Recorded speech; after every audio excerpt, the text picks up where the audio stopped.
Ahora Noticias Matinal.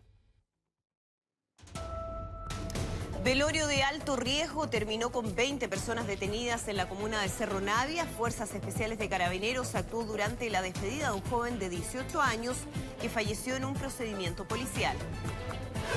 Un pequeño de 10 meses y un adulto mayor se encuentran graves víctimas de un brote de influenza. Este año han muerto 19 personas, de las cuales solo una se había vacunado contra esta enfermedad. Y la selección chilena realizó su primer entrenamiento en Brasil y contó con la presencia de Alexis Sánchez. En minutos estaremos con nuestros enviados especiales a esta Copa América 2019.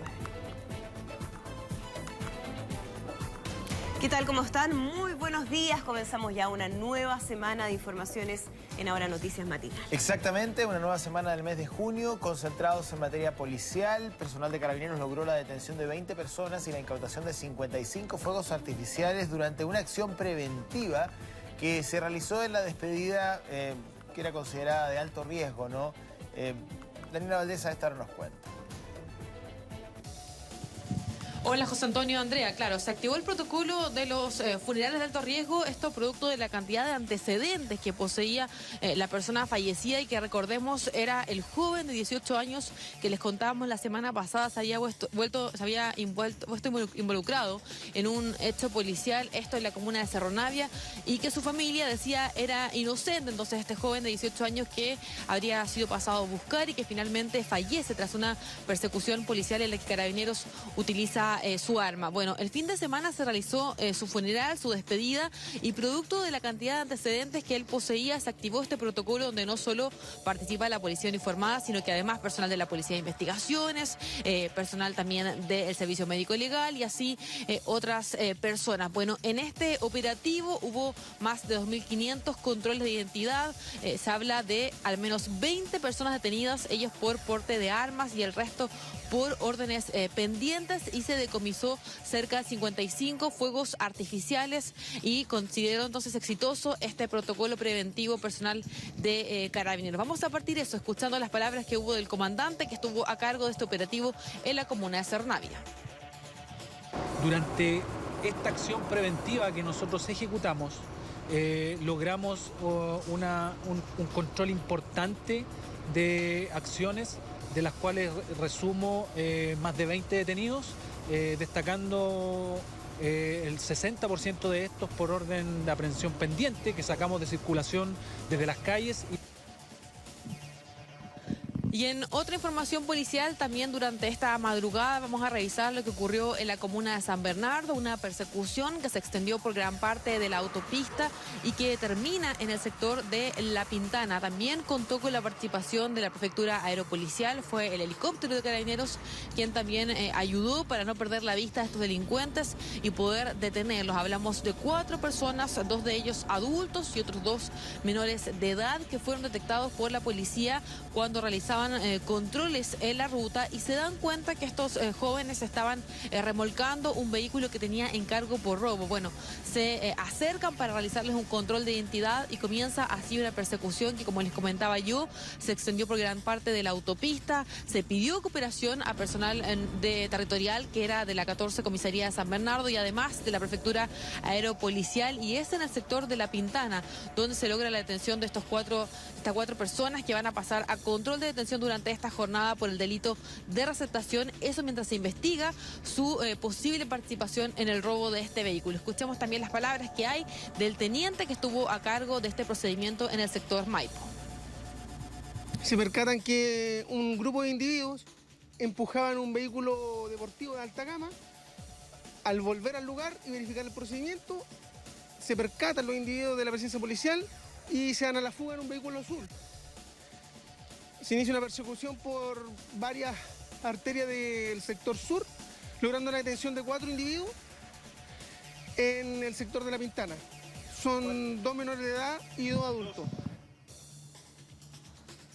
Y además, por supuesto, la recuperación de este vehículo Dodge que tenía este encargo por robo. Y vamos a cerrar comentándoles que ya cerca de las 7 de la mañana se espera que comience a trabajar no solo el GOPE, sino que también personal de la Prefectura Aeropolicial en el rescate de estos 2 turistas extranjeros. Hablamos de un matrimonio alemán que el día de ayer se perdió en el Cerro Chicauma, esto en la comuna de Lampa. Bueno, fue ahí donde se les perdió el rastro. Durante la noche el GOPE logró tomar contacto con el hombre de este matrimonio, quien comentó que su mujer se había lesionado y por eso no habían podido bajar. Va a ser a eso de las 7 de la mañana cuando ya haya algo más de claridad, cuando la Prefectura Aeropolicial pueda subir y rescatar a este matrimonio en conjunto.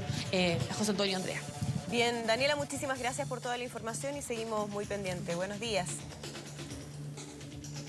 Buenos días. Bueno, en materia política, este día lunes, José Antonio Kast inscribirá como partido político su movimiento Acción Republicana.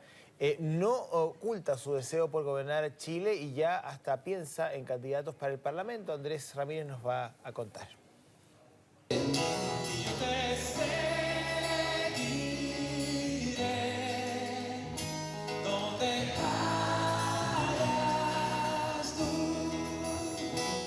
Hay mucho silencio de los políticos y eso hace que aparezcan o emerjan otros liderazgos que quizás sean muy importantes para el futuro de Chile.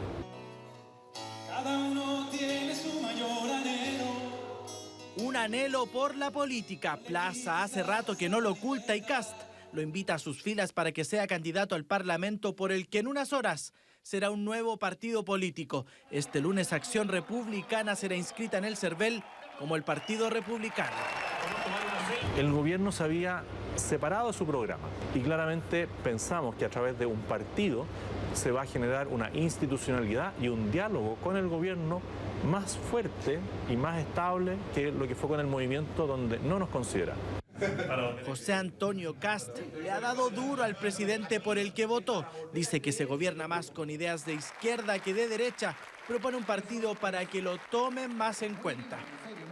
Me parece que no ayuda mucho el dedicarse a atacar y a criticar a quienes se supone son más o menos vecinos, por último, del sector. Va a tener que cumplir condiciones y requisitos que hay que conversarlas puertas adentro. Pero hoy aparece más como opositor a Piñera que como adherente al gobierno.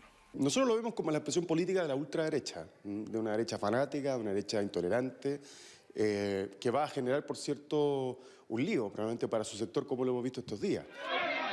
Más de una funa, golpes en su contra. Sus frases e ideas laceran en su sector y él, la izquierda, no oculta que quiere gobernar Chile. La última encuesta Criteria lo deja tercero en preferencias, tras Beatriz Sánchez y Joaquín Lavín.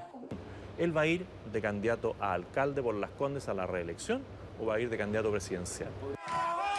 El 59% de los votantes de derecha es partidario de una primaria en el sector en la que estén Kast y Lavín. Veremos qué pasa, pero mientras, el ex UDI piensa en su nuevo partido y las figuras que quiere cerca.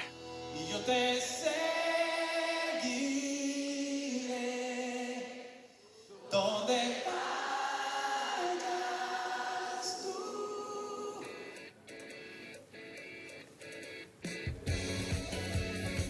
Bien, no me pueden imaginar quiénes van a cantar en ese cierre de campaña.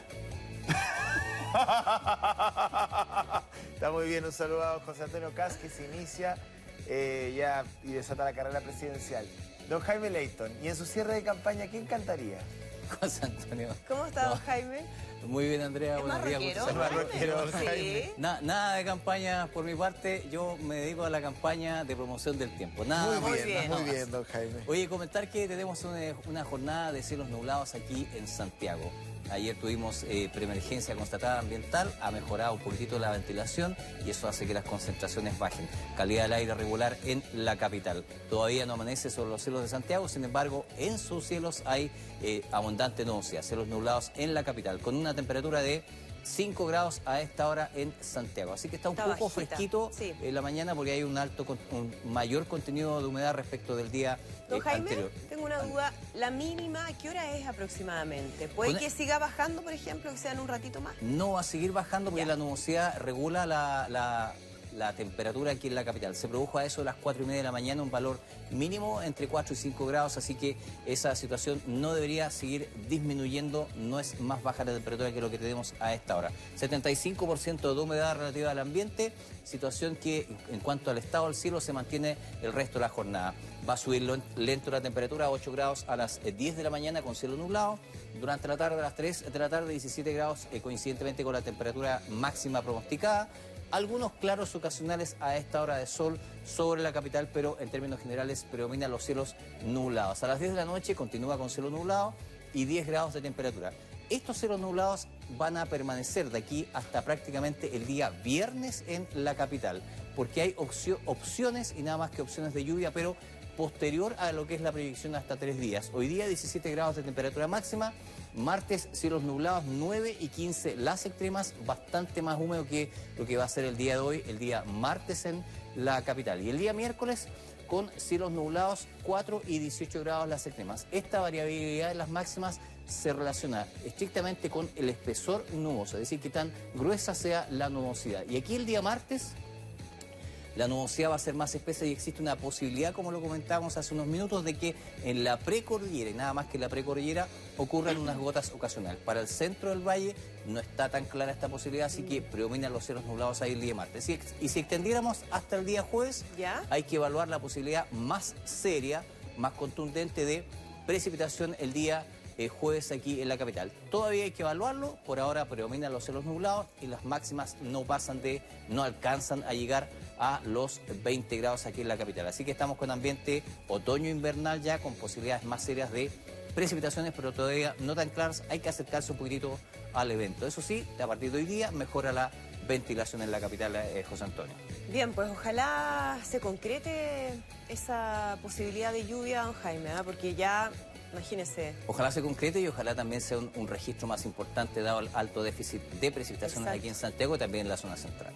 Bien, pues don Jaime. Muy bien. Muchas gracias. Nos vemos un ratito. Nos vamos a una pausa, son las 6 de la mañana con 41 minutos. Los esperamos con más noticias al regreso de este corte. Jueves.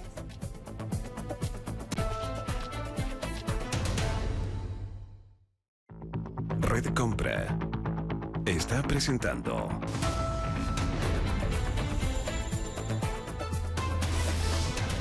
Ahora Noticias Matinal.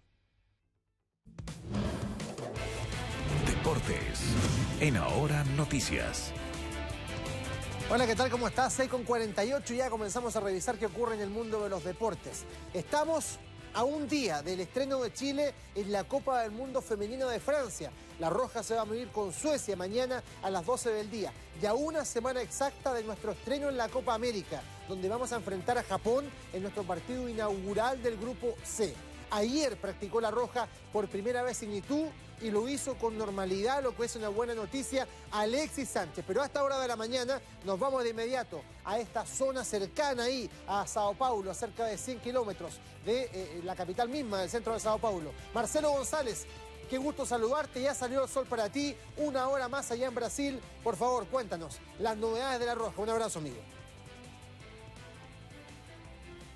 Hola amigo, qué placer de saludarte a esta hora de la mañana acá desde Itu. Lo dices tú muy bien, ¿eh? Ya amaneció, ya apareció el sol para nosotros. Tenemos una hora más en consideración al horario que tenemos en nuestro país, en Santiago de Chile. Pero lo importante es que hoy la selección nacional va a cumplir su segundo trabajo acá en Itu y que va a comenzar lueguito, ¿eh? Cerca de las 9:15, 9:20 de la mañana aproximadamente de Chile. 10:20 acá de Brasil, de Itu, el segundo trabajo de Reinaldo Rueda con imágenes respectivas de las que puede tener la prensa y posterior conferencia de prensa de 2 jugadores de la selección. Así que hoy comienza el proceso de diálogos de los jugadores de la Roja ya en concentración absoluta, como ayer nos explicaba el cuerpo técnico de la Roja. Ya se acabaron las salidas, los permisos, ahora comienza concentración total en ese resort espectacular que tiene la selección chilena, donde hay exclusividad absoluta absoluta, porque más allá de que tenga cerca de 100 habitaciones, es solo para la selección chilena. Ahí están una delegación de 53 personas, considerando cuerpo técnico, utilería, cocineros, masajistas, etcétera, todo lo que contempla una delegación deportiva. Solo ese resort es para Chile. Así que bueno, ya no tiene excusas Reinaldo Rueda, que ayer trabajó con un Alexis Sánchez ya total y absolutamente recuperado. Lo mismo que Gonzalo Jara, Igor Lichnowsky deja atrás su cuadro de influenza. El único pero o el contrapeso a esta noticia es que Óscar Opaso, el hombre de Colo-Colo, tiene un cuadro de amigdalitis y ayer no lo hizo trabajar con normalidad, pero hoy debiese ser parte ya del resto de sus compañeros. ¿Te parece si escuchamos voces como la de su gerente, que ayer se dio un tiempo gentilmente con Mega para dialogar acerca de la concentración, de cómo está este Chile, de lo que viene para la Roja en esta Copa América? Ian McNiven, lo escuchamos sus palabras acá desde Itu. Nosotros siempre buscamos los objetivos claros dentro del momento, en el momento que estamos, un evento tan relevante como la Copa América, que la señal de exclusividad de nuestra delegación en este resort y de tranquilidad es fundamental para los días que se vienen, para los plazos. Estamos dentro de los plazos previstos, ya entramos después en el otro hotel, menos 3 días antes del partido, que va a ser... es otro hotel, otro nivel de instalaciones que te impone la organización y, como te decía, en la medida que estemos muy tranquilos y principalmente los jugadores que estén muy tranquilos, va a ser mejor. Bien.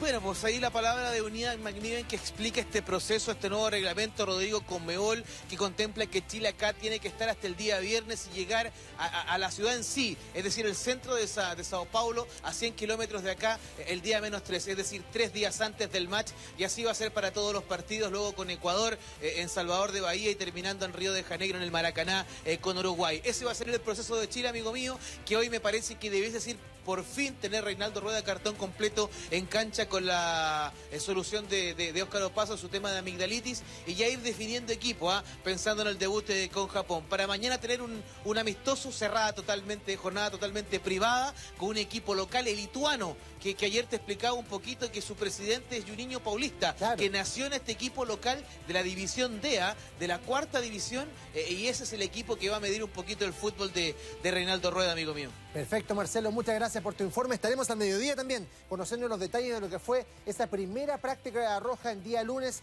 a una semana de nuestro estreno con Japón. Un abrazo fuerte a todo el equipo. Hasta más tarde. Chao, chao. El trabajo ahí, siempre impecable, de Marcelo González. Vamos a marcar, por supuesto, lo que representa el retorno al trabajo de Alexis Sánchez.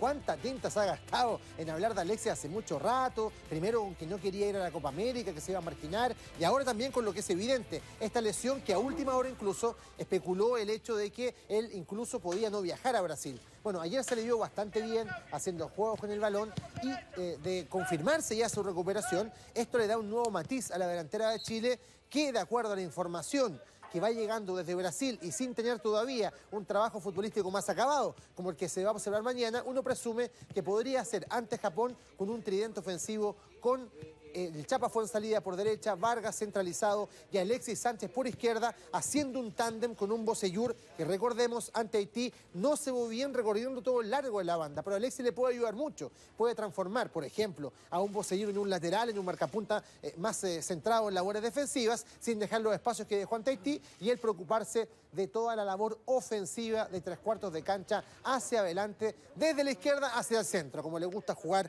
a Alexis Sánchez. Bueno, 7 de la mañana, 12 minutos. El Ministerio de Salud dio a conocer recientemente que existe un importante aumento en la cantidad de doctores obstetras que utilizan la objeción de conciencia en el servicio público para no practicar aborto según la ley aborto 3 causales, lo que por supuesto genera polémica. Claro, de los 1.148 especialistas contratados en la red, 580 se presentan como objetores de conciencia para la causal de violación, lo que equivale al 50,5% del total. Queremos profundizar en este tema, estamos ya en contacto con la doctora Francisca Crispi, encargada del Departamento de Género del Colegio Médico. Doctora, muy buenos días, muchas gracias por este contacto.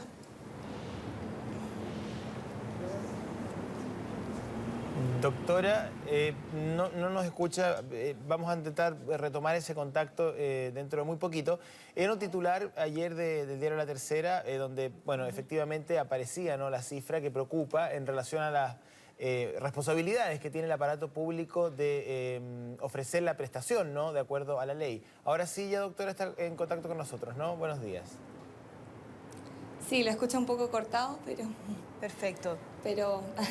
Doctora, partir preguntándole entonces qué implica esto en términos concretos, ¿no?, de la aplicación de la ley. ¿Genera alguna dificultad, es un problema en estos momentos? No se escucha. Ya, vamos a tratar de mejorar esa comunicación con la doctora Crispi, quien está encargada, ¿no?, lo decíamos, del Departamento de Género del Colegio Médico, para hablar de estas cifras que conocíamos el día de ayer y que es una evaluación en relación a la cantidad de objetores de conciencia que existe entre los médicos obstetras.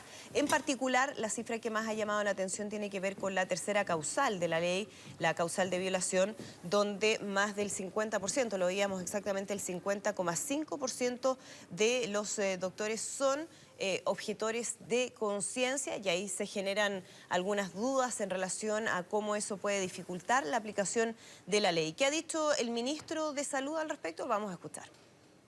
Los números que son los que nosotros estamos informando, porque en eso hemos sido extraordinariamente rigurosos en mantener informada a la comunidad de esta ley, dan cuenta de que ha habido algún incremento de médicos en alguna causal, la tercera causal, objetores.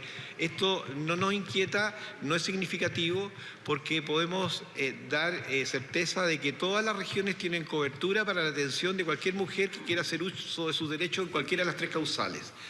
Bien, ahí estamos ya con la doctora Crispi. Doctora Crispi, bueno, el punto es precisamente el que planteaba el ministro, ¿no? Más allá de la conciencia o la decisión que tome cada uno dentro de la posibilidad que le da la ley, el punto es si se está en condiciones de garantizar la prestación, si eso es lo que importa más allá de la decisión que tome cada médico. Hoy día, ¿existe dificultad para una paciente, dados estos números, de poder acceder a la prestación tal como está diseñado en la ley de la expresidenta Bachelet? Sí, existen dificultades. Vemos que el porcentaje de objeción de conciencia, sobre todo para la tercera causal, es muy alta, es más de un 50% de los médicos obstetras, y frente a eso hay que tomar medidas para asegurar que la ley se haga efectiva. Así nosotros esperamos que el Ministerio responda frente a este alto porcentaje de objeción, asegurando, por ejemplo, que todos los hospitales públicos tengan un equipo que tenga profesionales no objetores, y también reforzando lo que es la objeción de conciencia y los límites que tiene. Ahí necesitamos una fiscalización muy activa. ¿Y en qué sentido, doctora, de qué manera podría cambiar este escenario, el tema de lo que usted menciona respecto a una fiscalización? Porque aquí hay que finalmente balancear dos derechos, ¿no? Por una parte, el del servicio de la prestación, que está garantizado por ley, y por otra parte, el de la objeción de conciencia, que también es parte de esa misma ley. ¿Cómo se puede equilibrar esas dos partes que están en tensión? Sí, exactamente. Acá hay dos derechos que están contrapuestos, y por un lado está la objeción de conciencia, que es un derecho por parte de los médicos y las médicas, pero por otro lado tenemos que saber bien qué es la objeción de conciencia. La objeción de conciencia, como queda estipulado muy bien en la ley, solamente se refiere a los profesionales que están dentro del pabellón quirúrgico y solamente compromete esas funciones. Por lo tanto, todo lo que es el diagnóstico de patologías que pueden llegar o condiciones que llevan a constituir una causal de interrupción del embarazo, todo lo que es la derivación, todo lo que es los cuidados posteriores de las mujeres, no está dentro de la objeción de conciencia, y eso lo tenemos que tener muy claro, y tenemos que tener un rol de educar a nuestros médicos y médicas, educar a la población sobre qué es realmente la objeción y qué no es objeción de conciencia y es obstrucción a la ley. Perdón, También es muy importante... Doctora, sí, pero es que ahí usted pone un punto sobre la mesa muy importante. Usted deja entrever de que aquí la objeción de conciencia se está manipulando de alguna u otra manera, que no se está usando como fue redactada en la ley, de que hoy día, por lo que usted dice, no solamente quienes están en acceso directo a la paciente en pabellón la están utilizando, sino que todos aquellos que participan en los estadios anteriores, que son tan importantes como el procedimiento mismo. ¿Eso es así? ¿Ustedes han podido corroborarlo? Hoy día la persona que realiza el diagnóstico, que deriva, que gestiona administrativamente la prestación, ¿también está utilizando la objeción de conciencia? Sí, Sí, hemos tenido ciertos casos en los cuales la objeción de conciencia se ha malentendido, como bien yo les decía, en lo cual la objeción de conciencia no se ha reducido solamente a lo que es el pabellón quirúrgico, sino que también se ha entendido en otras funciones y eso está totalmente fuera de legislación. También tenemos el caso, por ejemplo, de los objetores institucionales, en los cuales la objeción de conciencia no tiene nada que ver, por ejemplo, en la atención primaria de salud. Y tenemos el caso de la Universidad Católica, en el cual tiene inscritos Centro de Salud Familiar como objetores institucionales, lo que no tiene cabida en esta legislación. Y esos son temas que tenemos que ir resolviendo y en los cuales el Ministerio tiene que tener un rol muy activo en poder solucionarlos y asegurar el acceso a todas las mujeres a esta ley, que es finalmente lo importante. Revisábamos esta cifra del 50,5% que tiene que ver con la causal de violación, pero evidentemente es un promedio, ¿no? A nivel del sistema de salud público nacional. ¿Hay algunos sectores en particular, algunas regiones, algunas ciudades donde eso sea especialmente complicado? Es decir, donde el número de objetores sea tan importante que en el fondo no dé garantías, que era lo que hablábamos al inicio, de que esa prestación se pueda llevar a cabo. Sí, vemos que hay servicios donde la objeción es especialmente alta, especialmente problemática en términos del acceso. Vemos, por ejemplo, en Osorno que tenemos como un 99%, alrededor de más del 95% de objeción en la tercera causal. También la Araucanía Norte, en O'Higgins, en Concepción tenemos niveles muy altos de objeción. Y ahí, bueno, vemos el caso, por ejemplo, del Hospital de Osorno, en los cuales se abrió un cargo para que profesionales obstetras no objetores pudieran ingresar al hospital y la ley se hiciera efectiva. Creemos que ese es el camino correcto. Finalmente, todos los hospitales, todos los centros de alto riesgo obstétrico tienen que contar con equipos que sean no objetores, porque si no, finalmente el hospital público se convierte en objetor de facto y eso no puede suceder en esta legislación. Bien, doctora Crispi, muchísimas gracias por conversar con nosotros esta mañana. Que tenga un muy buen día. Muchas gracias a ustedes. Bien, 7 de la mañana con 20 minutos, una mañana muy fría aquí en la capital. Vamos a estar repasando el informe del tiempo en un ratito más, pero hace frío a esta hora. De todas maneras, tenemos que salir, sin duda, vamos a revisar información súper importante en materia de tránsito. Esta mañana de día lunes hay restricción vehicular que afecta a los vehículos catalíticos terminados en 4 y 5. Yo tengo que ver si tengo restricción porque no me acuerdo. Voy a mirar el último dígito de mi patente porque si no lo voy a tener que dejar acá el auto. Bueno, precaución. Accidente de tránsito en Vicuña Maquena con Avenida Mata, justamente aquí en la esquina. Tenga mucho ojo porque es una zona súper transitada. También hay un semáforo apagado en la comuna de Ñuñoa. Si uno revisa lo que ocurre a esta hora en la esquina de Guillermo Mann con San Eugenio, ahí en la esquina hay un semáforo que no está operando. También hay desvíos en febrero, digamos hasta febrero, ¿no? De 2020 en Avenida Las Industrias de San Joaquín se están realizando trabajos que van a durar durante todo este año prácticamente. Y en Metro de Santiago nos informa que toda la red se encuentra totalmente disponible. Vamos a revisar a esta hora lo que está ocurriendo precisamente ahí en Vicuña Maquena con Diagonal Paraguay, completamente fluido el tránsito, en especial hacia el canal, ¿no? Desde Plaza Italia hacia este lado, la verdad es que está absolutamente... el flujo corre, no hay nadie. En sentido contrario, la situación es distinta. La gente que sale por Diagonal Paraguay dobla hacia Baquedano, pero se va a ir poniendo cada vez más complejo a medida que avanza la mañana. 7 de la mañana con 21 minutos. Vamos a hablar de otro tema de salud que está generando muchísima preocupación porque en lo que va del año ya son 19 las personas que han muerto por culpa de la influenza. De ellas, solo una se había vacunado. Ayer conocimos el caso de un pequeño de solo 10 meses que se encuentra grave en la clínica Las Condes, producto justamente de esta enfermedad. Vamos a actualizar lo que está ocurriendo en relación a este tema y también las medidas, ¿no? De precaución que hay que considerar. Estamos ya en el contacto con María José Purches, quien está también con un entrevistado. María José, muy buenos días.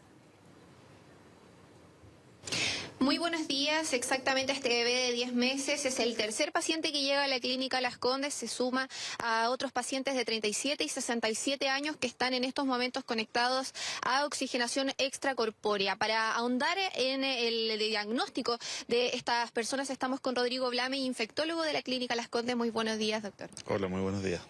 Cuéntenos cuáles son los últimos antecedentes que se maneja de este pequeño, también de estas otras 2 personas que están hospitalizadas ya hace unos 10 días más o menos. Sí, la verdad es que estos son pacientes muy graves, infectados por el virus de influenza, y que la verdad es que han debido ser conectados a este dispositivo de oxigenación extracorpórea, que es el ECMO, para poder ver si es que su evolución permite la recuperación, pero todos permanecen en estado de gravedad extrema. ¿Cuál es la posibilidad de sobrevida conectados a este dispositivo? Se supone que los pacientes con neumonía viral, que son los pacientes con neumonía por influenza, conectados a ECMO, pueden tener una sobrevida de alrededor del 60-65%. Esto conectado a la máquina, sin embargo sabemos que si no se dispusiera esta tecnología, la mortalidad se acerca al 80-100%.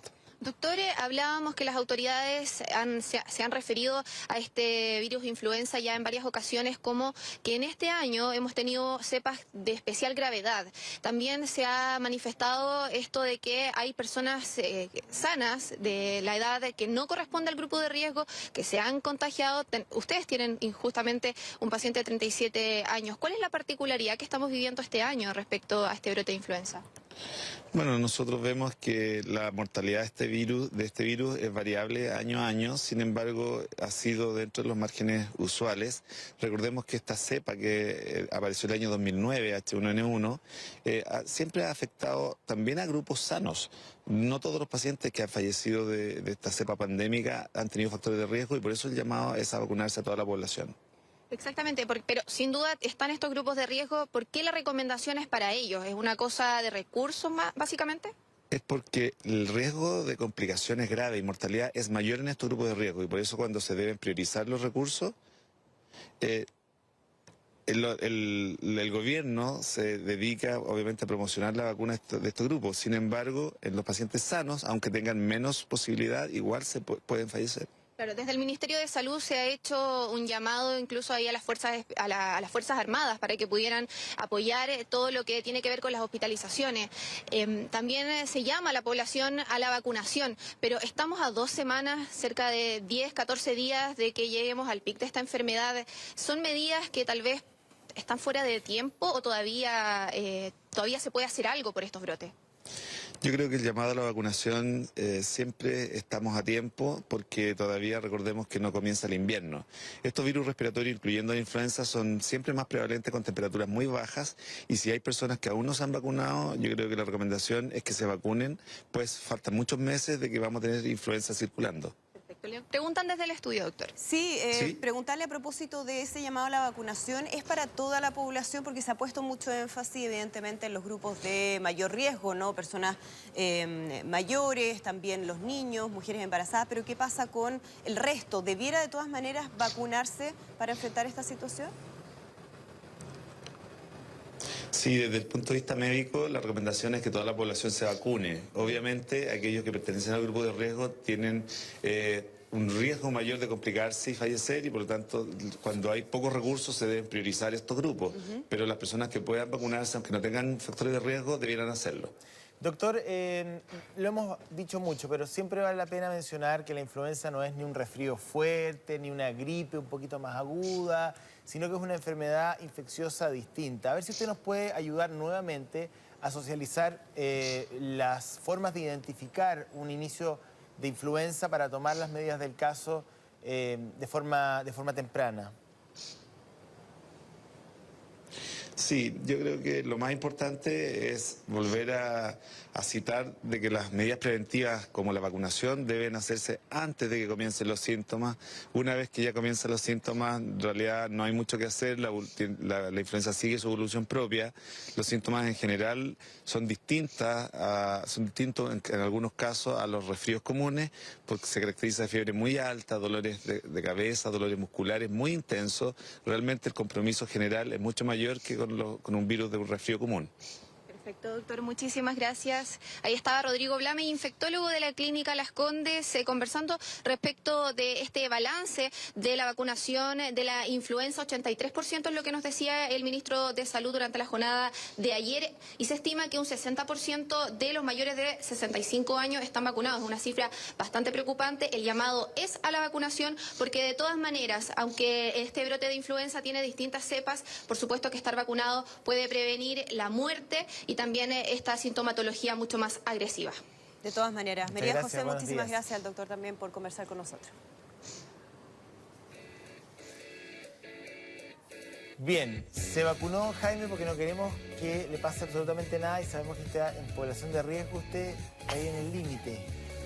Ya me vacunaron aquí en el canal, o sea, yo concurrí a vacunarme voluntariamente con lo que ofrece el canal, así que estoy protegido desde ese punto de vista, José Antonio. Don Jaime, lo decía ahí el doctor, hay preocupación por lo que va a ser pic de enfermedades respiratorias. Aquí las condiciones meteorológicas también tienen mucho que ver, ¿no? La baja de las temperaturas, malas condiciones de ventilación que hemos tenido durante los últimos días.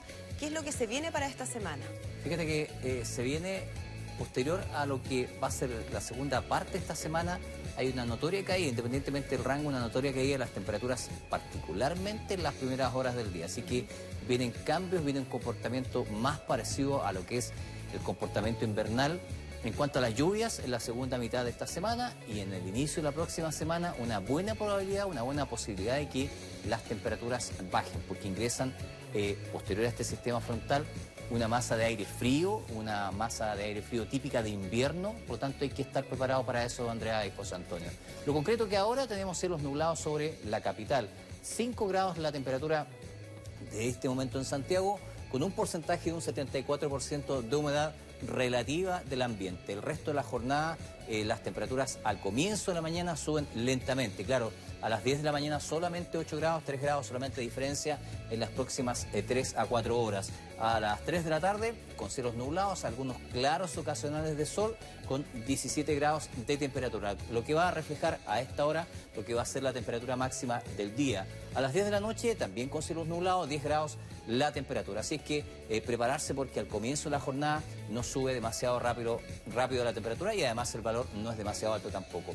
17 grados la máxima probable del día de hoy, cielos nublados. Mañana martes, cielos nublados, 9 y 15 grados las temperaturas extremas. Podrían caer algunas gotitas ocasionales en el sector precordillerano de la capital y de manera ocasional muy leves el día martes. Y el día miércoles, cielos nublados, vuelve a ascender la temperatura mínima porque, claro, va a haber un pequeño quiebre en el transcurso de la madrugada. La capa de nubosidad el día miércoles es menos espesa, por lo tanto hay más pérdida de calor durante el periodo nocturno. 18 grados la temperatura mínima, la temperatura máxima por la misma razón. Es un espesor nuboso más delgado. O sea, no vamos a ver la luz. A mí me deprime un poquito, esos días que son oscuros. Más que la temperatura, en lo personal, digo yo. Claro. Más que la baja temperatura es la falta de luz la que de repente anímicamente a uno no le hace muy bien. Es justamente ese el panorama que vamos a tener estos días. Bueno, ya, gracias, don Jaime. Me voy a tomar un ansiolítico. Oiga, ¿podemos hablar un poquito de la calidad del aire? Exactamente. Fíjate que ayer tuvimos preemergencia constatada, es decir, en las mediciones de las estaciones de medición de calidad del aire se registró preemergencia en 2 estaciones, que fue Cerro Navia y también en Pudahuel. Sin embargo, en las estaciones que se acercaban al centro estuvo la calidad del aire en regular. Hubo decretado alerta ambiental y durante el transcurso de la madrugada se produjo un cambio de viento en las condiciones de altura en los niveles bajos de la troposfera. Eso significa que el viento rotó al norte por debajo de los 1500 metros sobre el terreno. Y eso hizo que mejorara un poquitito, que disminuyeran las concentraciones, es decir, no se ha producido una limpieza total, pero sí bajaron las concentraciones y la ventilación se va a mantener ahí en el margen entre lo regular y lo malo. Por lo tanto, ya mañana esa situación cambia, producto del espesamiento de esta nubosidad y asociado al cambio de circulación. Así que por lo menos vamos a tener un respiro, literalmente, estos días de calidad del aire, particularmente hoy día y mañana. Bien, pues muchísimas gracias, don Jaime. Muy bien, Andrea. Muy bien, nos vemos más ratito. 7 de la mañana con 32 minutos. Vamos rápidamente a una nueva pausa y ya estamos de regreso con más noticias.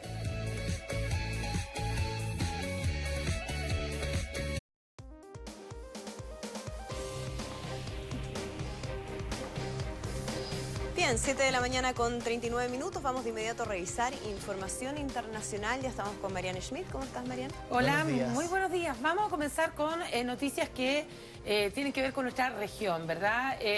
La verdad es que han sido ya más de 70.000 las personas que han cruzado la frontera con Colombia. Apenas el gobierno de Nicolás Maduro ordenó reabrir el paso peatonal de Táchira. Recordemos que estaba cerrada desde febrero pasado, cuando se produjo el infructuoso ingreso de ayuda humanitaria internacional a ese país. Por un lado están quienes quieren reabastecerse de alimentos y también de recibir atención médica en Colombia, y también están los 40.000 venezolanos que pudieron retornar a su país. Eso sí, se mantienen los contenedores llenos de arena, bloqueando los puentes internacionales. Mientras tanto, la Organización Internacional para Migraciones y la Agencia de Refugiados de Naciones Unidas ha informado que ya son más de 4 millones los venezolanos que han abandonado el país por la crisis política y económica que encara. La enviada especial de ACNUR, la actriz estadounidense Angelina Jolie, visitó el fin de semana la frontera, específicamente estuvo en Guajira y desde ahí pidió ayuda internacional para los niños venezolanos. Tras reunirse también con el presidente Iván Duque, dijo que más de 20.000 niños nacidos en Colombia de padres venezolanos corren el riesgo de convertirse en apátridas debido a la falta de documentación para legalizar su situación. Así que ya tenemos la visita de ella bastante importante, porque ella tiene este cargo desde hace muchos años, ¿verdad?, en ACNUR, y ahora lo hace, afortunadamente, en la frontera tan sensible que hemos visto toda la situación que se vive ahí, la frontera colombiana-venezolana. Sí, se hace el desglose de hacia qué países han emigrado, ¿no? Estos ciudadanos venezolanos. Colombia es el número 1 en términos de la absorción de las personas que han tenido que dejar el país, y son cifras que evidentemente no le gustaron al gobierno de Nicolás Maduro. Salió a cuestionar la objetividad del dato el canciller Jorge Arreaza, ¿no?, que decía que no era tal, que era parte de una especie de montaje. Ahora los números son bien preocupantes. Entiendo que es más de 1 millón de venezolanos que están en Colombia, y después siguen países como Ecuador y Chile con más de 200.000. Exacto. Luego Brasil viene Perú. Y Chile están en el tercer lugar, de todos los de la región. Estamos hablando en torno a las... más o menos, si tú sumas toda la estadística, que es una estadística bien gris, porque no sabemos si hay una cantidad de personas que no han sido naturalizadas ni legalizadas, en fin.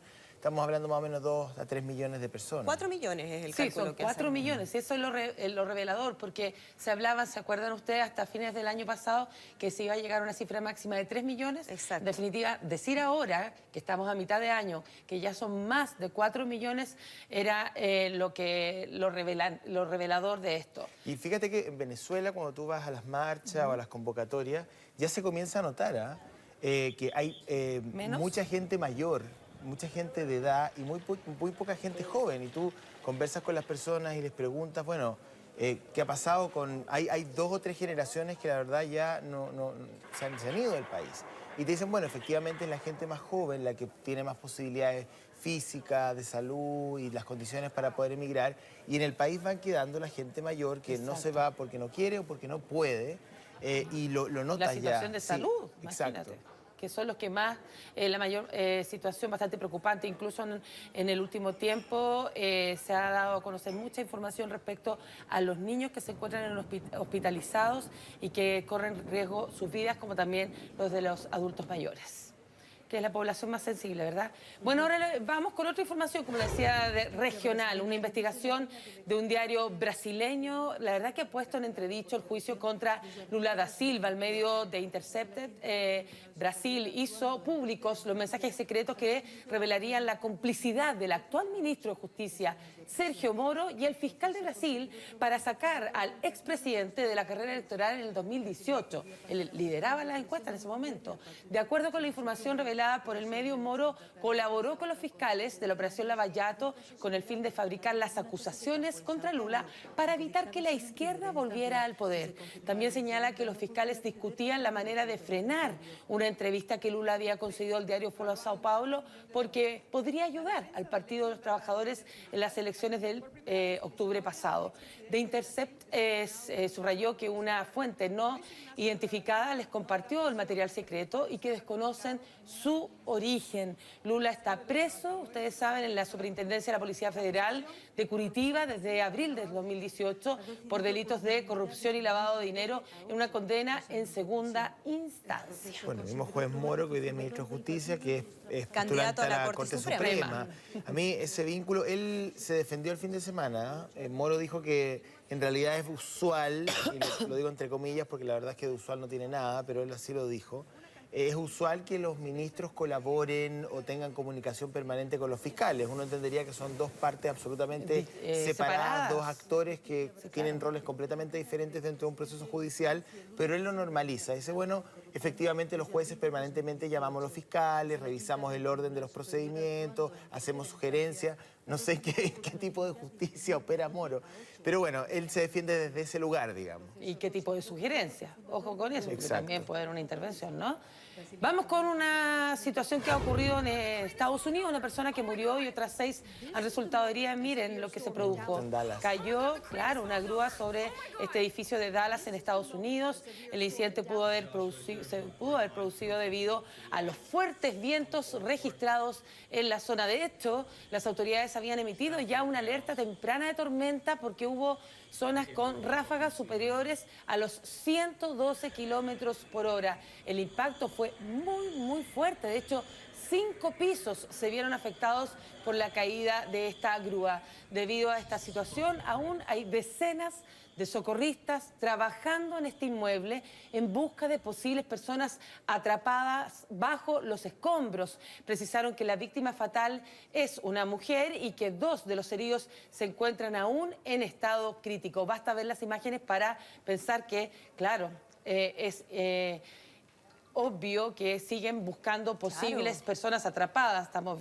viendo, son viviendas habitables y también la zona de estacionamientos. Tremendo el nivel de daño. Entiendo que esta imagen es en vivo de lo que está pasando a esta hora, cuando se logra dimensionar, ahí ver en la imagen la magnitud de la destrucción que dejó la caída de esta grúa.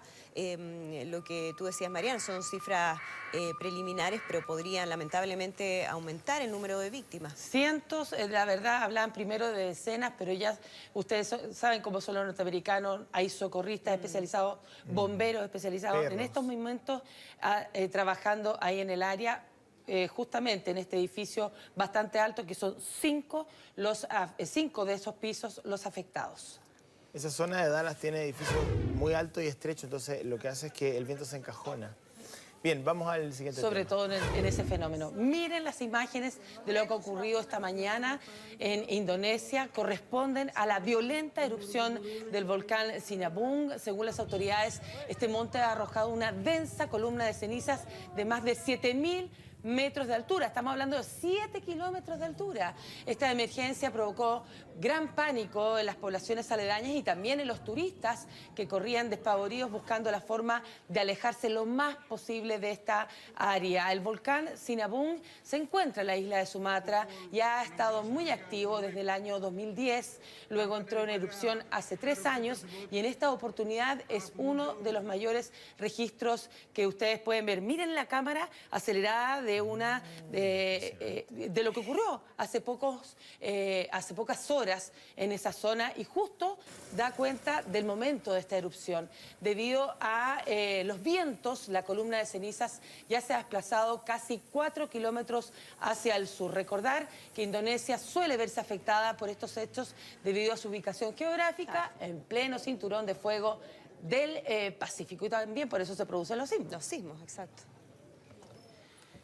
Atención con lo siguiente, usted podrá ver el planeta Júpiter, el más grande y más brillante desde su casa, utilizando solo binoculares o un pequeño telescopio hoy día. Así que los invito a ver el cielo. ¿Qué va a brillar?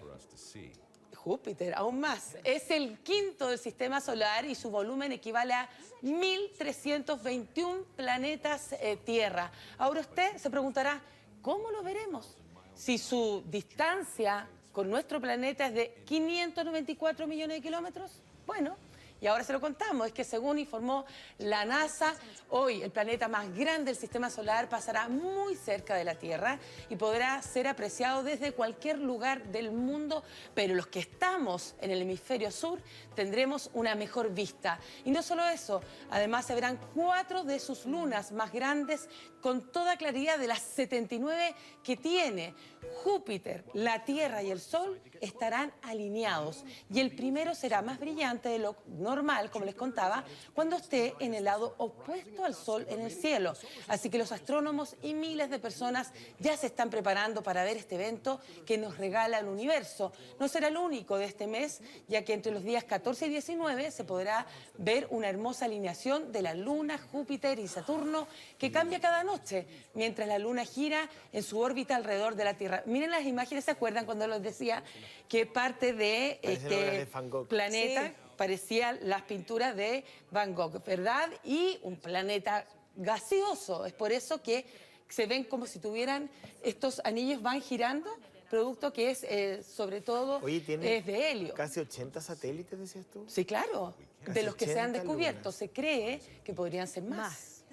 Y de ellos se va a poder ver 4. 4. Así que ustedes solo con un binocular en su casa, mire esta noche al cielo y va a poder ver una luz muy, muy luminosa que supera al resto, digamos, o la normalidad que quienes siempre admiran el cielo y ven las estrellas. Pero esta luz va a estar muy, muy luminosa. Esa será Júpiter, a simple vista prácticamente. Qué lindo.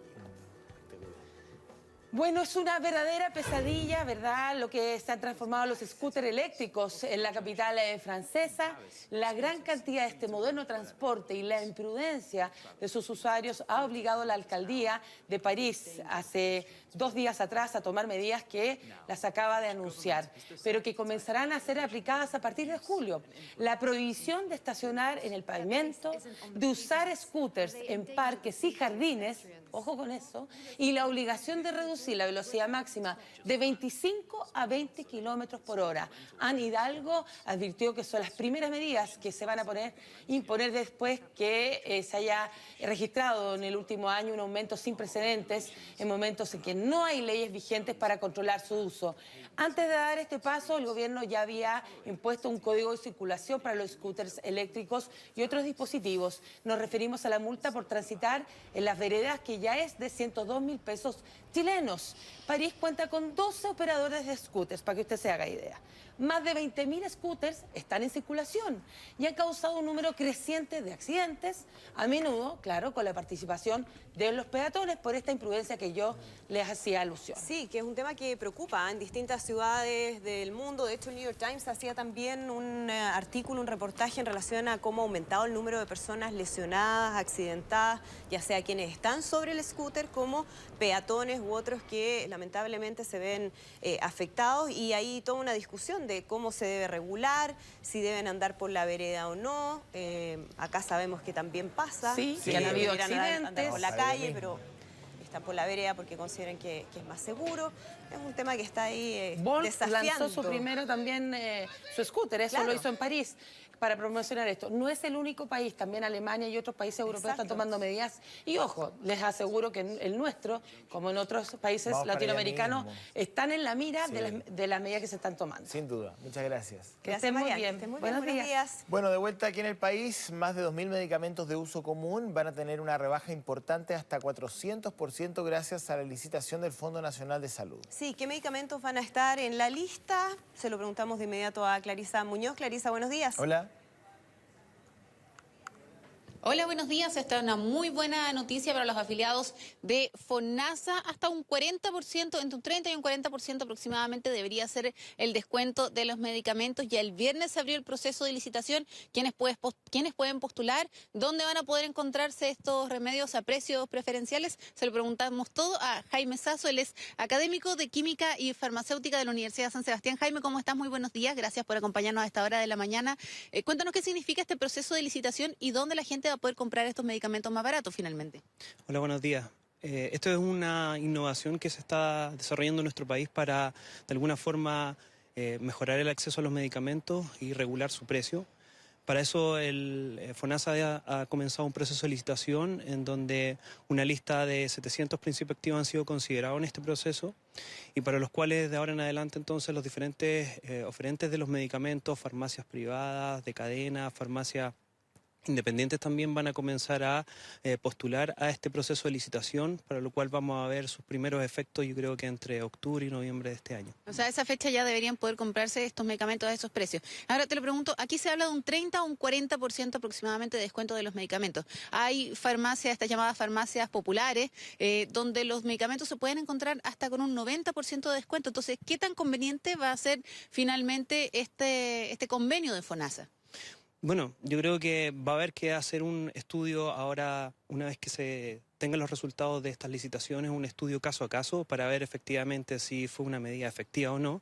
Cuando aún aplicando estos descuentos para los beneficiarios de FONASA, pudiésemos observar en otros lugares como las farmacias comunales, farmacias asociadas a las comunas, particularmente, si encontramos diferencias importantes respecto incluso a esas farmacias donde hemos observado 90%, 80% de descuento, podríamos luego decir que es una medida efectiva, pero en el caso de que los precios de los medicamentos no sean menores incluso a esta actual situación, bueno, vamos a tener que evaluar en el proceso si fue efectivo o no. Ahora, ¿este proceso de licitación significa que solo una cadena de farmacia o una farmacia en particular puede llevarse este beneficio, este convenio con el Estado, o puede ser que varias al mismo tiempo? Porque es muy distinto que se adjudique esta licitación una farmacia de una gran cadena, que sabemos que mucho de ello del precio de ese medicamento va destinado a utilidades, a que lo haga una farmacia comunal. Sí, bueno, efectivamente las farmacias que tienen varios locales, en algunos casos 700 locales a lo largo del país, corren con cierta ventaja en este proceso, eso sin lugar a duda, porque en el caso de que ellos adjudiquen este convenio, me imagino que van a poder ofrecer este convenio en cada uno de sus puntos, no en algunos de ciertas comunas, de cierta región.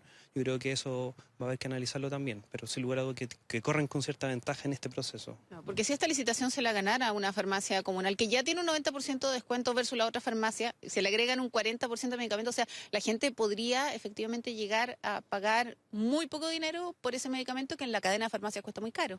O probablemente el precio justo, porque tenemos una situación en donde a nivel latinoamericano tenemos los precios más altos de los medicamentos, por X razones, por múltiples razones, pero efectivamente puede ser que en esta situación particular en donde a lo mejor todavía no sabemos si las farmacias comunitarias de las comunas van a participar de este proceso, sería ideal también. Sí. Pero en el fondo, para que quede claro, solamente la gente va a poder acceder a esos precios preferenciales en el lugar donde se gana la licitación. No es que cualquier farmacia pueda ofrecerlo, sino que solamente la que se lleve este beneficio.